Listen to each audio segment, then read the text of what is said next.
Clarence Williams. This is another edition of the trip going to Europe back in September of 2023. This particular video is when Claire and myself first went to Paris. We went through and we went to Paris the first time after leaving Milan. But when we made it there, we discovered that you could not use credit cards in the taxi cabs. And so that really hampered us, and we had to really adjust. So we spent those 3 days in Paris, one day getting there, another day touring, and then another day back on the bus going to Charleroi, going to Belgium. But we did not see everything that we wanted to see when we were there in Paris, simply because we did not know that we had to uh, uh, get our currency, U.S. currency, uh, into Paris, French currency, and so that really messed us up. We thought, since we was all over Europe, that all we had to do was just present our credit cards into the taxi cab and they would do it. They would not do that. And so they required cash, and we did not have the cash. And so we made it there. I'm going to show you what we did the first time we went, and then I'm going to show you the importance that we felt we had to go back because we did not see Notre Dame, we did not see the Eiffel Tower, and so we just felt like, you don't go to Paris without seeing the Eiffel Tower, without seeing Notre Dame. And so we did what we did, but then we was determined once we finished in Belgium that we was going to go back to Paris. Let me just show the first one. This is when we first went there, and we went uh, to Paris, saw everything, had a great time. But now we're going to uh, just show you the first trip. Okay, this is 2023. Uh, this is uh, this is September the 8th, 2023. So let's get started. The first thing I did, I just went on Google and I Googled a map. It doesn't really show you a lot, but it does show you that the map of Paris, uh, pretty much of France, but in particular Paris. And so let's just get started right there. Okay, so now let's give you a history of Paris. Pull this off of Google so you can go there and receive it yourself and read about it. It says it was occupied by Clovis the First, and he was the king of the France, and he made Paris his capital city in 508. And then during the Middle Ages, Paris was the largest city in Europe. It was important because of the religious event that it had to it, and also the commercial event center that it was. It was also the birthplace of the Gothic style of architecture. You see a lot of these churches, Gothic style churches, these steep ceilings and steep rooftops. That's Gothic style.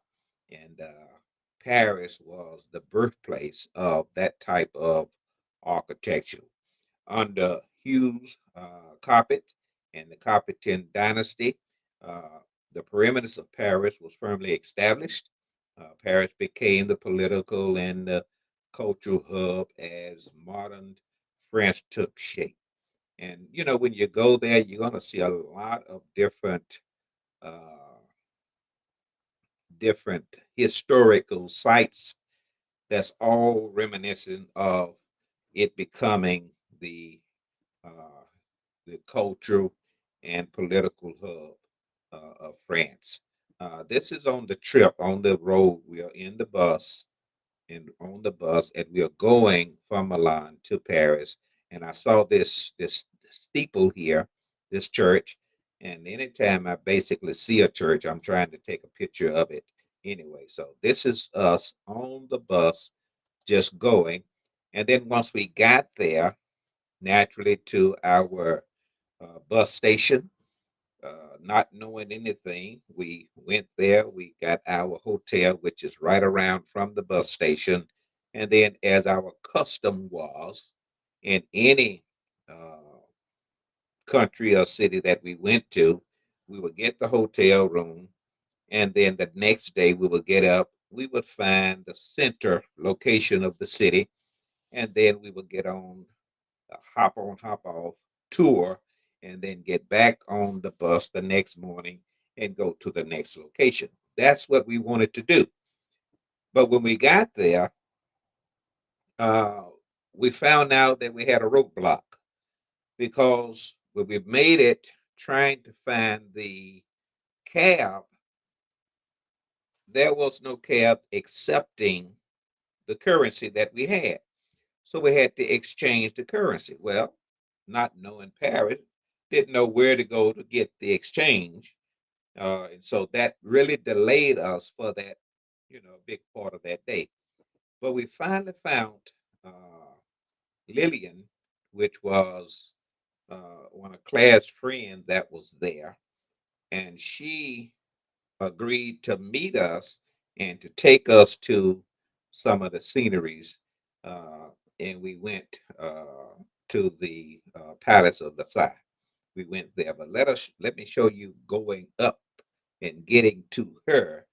We finally got some type of exchange, and then we got on the bus, uh, but we had to wait, until she got available, and so we just rode around. And by chance, we got off the bus at this location right here. And then we had to walk where you see this walkway going up. We are walking going up, and then you're turning to your right, and then you're opening up into the Pentagon, uh, which is a beautiful place, and we'll show you all of that. But looking straight ahead, this is the Basilica in the Cathedral of Saint Etienne, the Basilica and the Cathedral of Saint Etienne. And I'm going to give you some more information about that. This is we're still walking up, and you'll see we're getting closer. But then now we are all the way there, have passed the cathedral, and I'm all the way now past the Pentagon, and I am taking a selfie looking back now, and you can see the uh, the Cathedral of Saint Etienne in the background. I'm going to give you some information about that also. But even that, before we go there, look at all of the people just hanging around there. This is basically also a hub of uh, colleges and universities and rich high schools. And so these people just may be, I mean, when I looked at them, they were real young people. And so I was thinking that they were just hanging out. But then as I started uh, reading, doing some investigation, I found out this whole area is a hub of universities and colleges and prestige high school. So this may be some of the students that I was looking at there. Uh, and then this structure right here, this statue right here. I was kind of taken by that one, and I wanted to know who was this guy, Pierre Cornella. I wanted to know who was he. He said that he was a dramatics. That's a writer. That's a writer that writes dramatical writing, and so classical tragedy type writings. and I guess they thought so much of that, and he is famous for doing that, that they made a statue of him and placed him right there. Now the basilica and the cathedral of Saint Etienne. Let me read a little about this. It was the early Christian church that preceded not Notre Dame.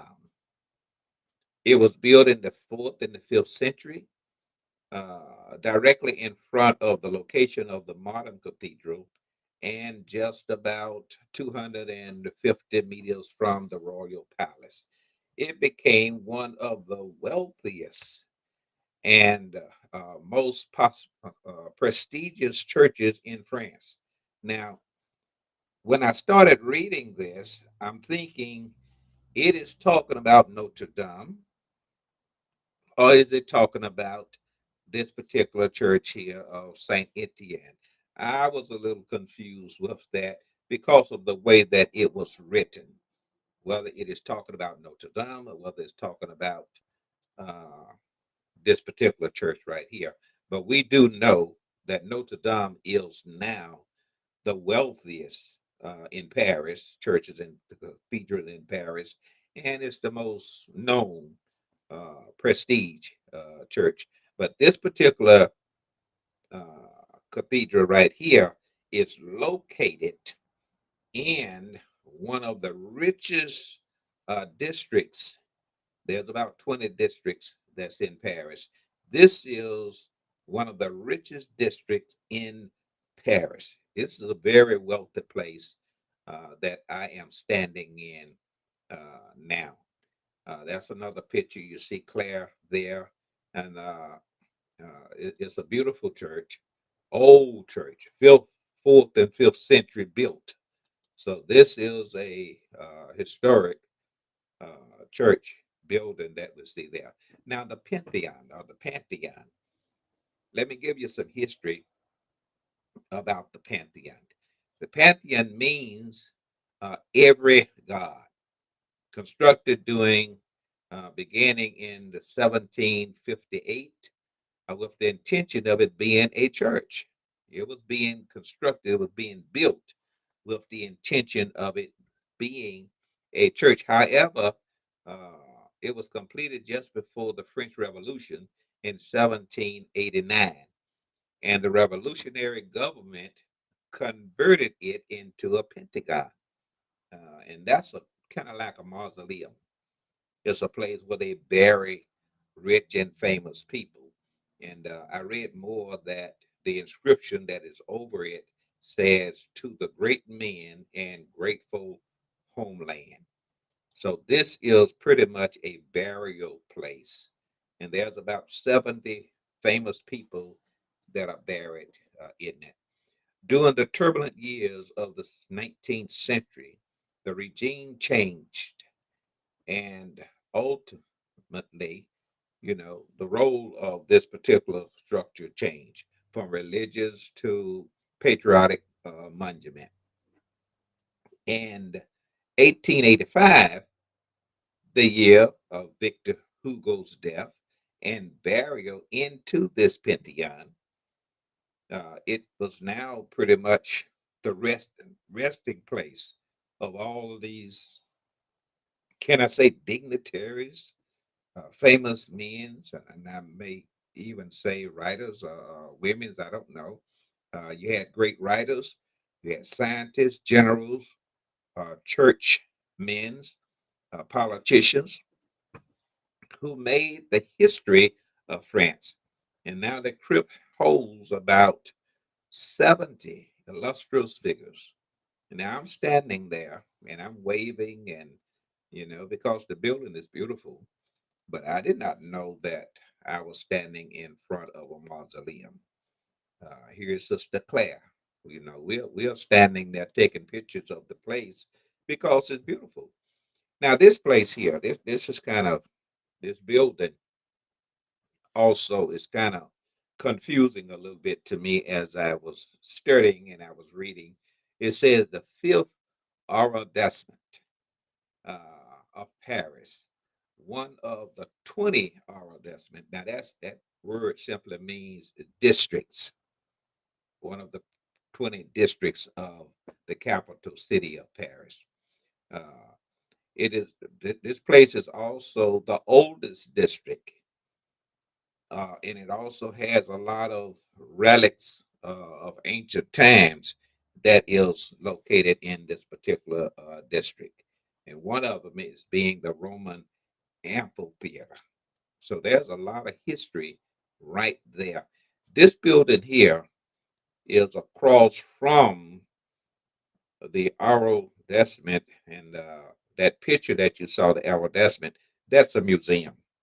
Arrondissement is pretty much the whole area. That's the whole district. That's what they call it. But to my right, you will see the Pantheon, and then to my left, you will see the museum, and then this is another building. This is a square. That whole area that you see on the floor where people walking, that's a square.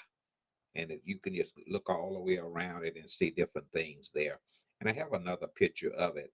Look at this one. I'm standing in the square and I'm looking down. Now the Pantheon is behind me, and I'm looking straight down the line, and there is so much down there.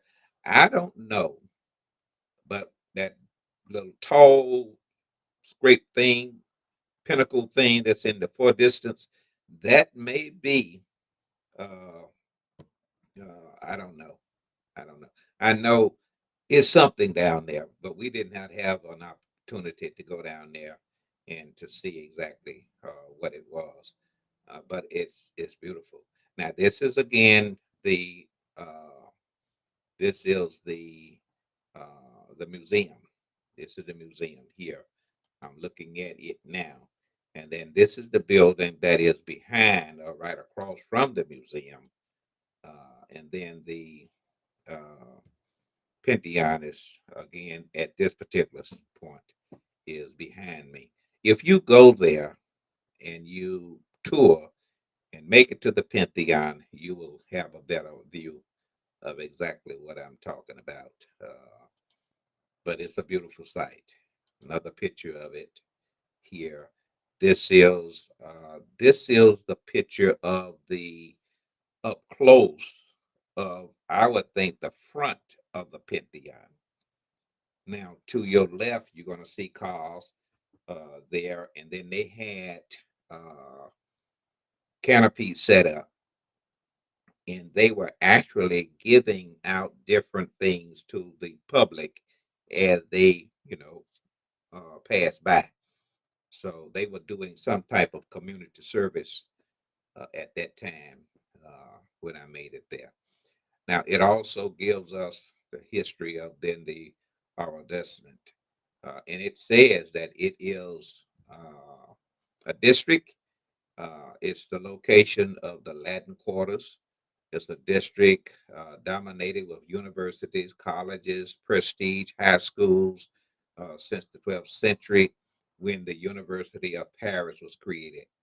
It's also the location of that National Museum of National History, and that's what you're looking at right there when you see that particular museum. And that's another picture of the museum. We did not go in any of these places here. This is just simply riding on the road and seeing this building, and it's having some decorations on the side. So I just took a picture of it. Now, while we were riding, we are in the bus now. We are not on the hop on, hop off because we had not even found that place. And then we finally got to Lillian, and then Lillian took us in her car and took us out of Paris and took us to the Palace of Versailles. And this is where we are now. This is the Palace of Versailles. It's westward of Paris. It's the principal residence of the French kings, and it is the seat of the government from 1682 to 1789. But this is a beautiful palace. This is the beautiful palace. You can see that uh, that gates or those gates and fence all the way around the front of it, gold. Now I don't know whether it's pure gold, but it's beautiful. It is some type of beautiful. So much so that I was just taking pictures of it. But you're gonna, bag out and you can see it now. You see the buildings and you can see the gates, the gold gates, golden gates, and then this square that we are in is huge. It's a huge parking area, and I'm telling you, it is huge. Okay, here it is built chiefly. It was built chiefly by Louis the 14th, who transformed it from a hunting lodge into an immense and extravagant complex surrounded by stylish gardens. We did not see the gardens because you have to actually go inside in order to see the gardens and everything. And the gates were closed. Now, I do believe that they have, if you make it there at a certain time, that you have tourists that you can go in and everything. The palace was intended to glorify the kings and his absolute power. It was designated as a World Historic Site in 1979. This is a place they say over uh, 10 million people go there. I don't know whether that's a year, whether that's a month or what have you, but this is a very interesting place where people go. And this is Lillian here. And so she was so gracious to take Claire and myself and then take us to this particular uh, the palace. And now, what we were trying to do was get her, and then she'd take us around and see the Eiffel Tower and see Notre Dame and everything. But her mindset was to take us here. And one reason that they were having some type of function in Paris where they actually closed down all a lot of different roads, streets, so you just couldn't move around as freely as you would want to. And so that was one of the reasons why she chose to take us out of Paris and take us to this palace of Versailles. Here I am now. Again, look how large this place is. It is huge. Started off as being just a hunting lodge. And then the king built it into this magnificent palace uh, that he has here now. Just a beautiful place. Once we left there, we decided we were going to go get something to eat. Now we are on our way back to Lillian's house or to Lillian's house. So we stopped at this little restaurant and we went inside and we ate. And I'll show you inside. This is Lillian and Claire. A little quaint place, you know. You can sit inside or you can sit outside. But it's very, very nice. You can see some of the decor of this particular place. And that's pretty much it. We went from there. We went to Lydian house. And then Lydian called us Uber. And he came, he picked us up. And then he took us back to the hotel. And then the next morning we got up, we got back on uh, the bus, and then we went to Shalawa.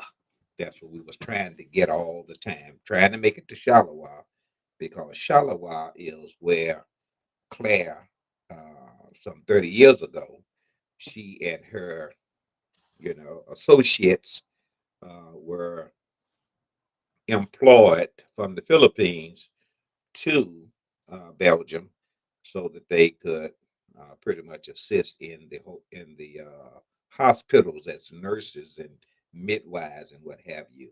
And so they went there 30 years ago. We were trying to get there so that we could uh, hopefully help Sister Claire get her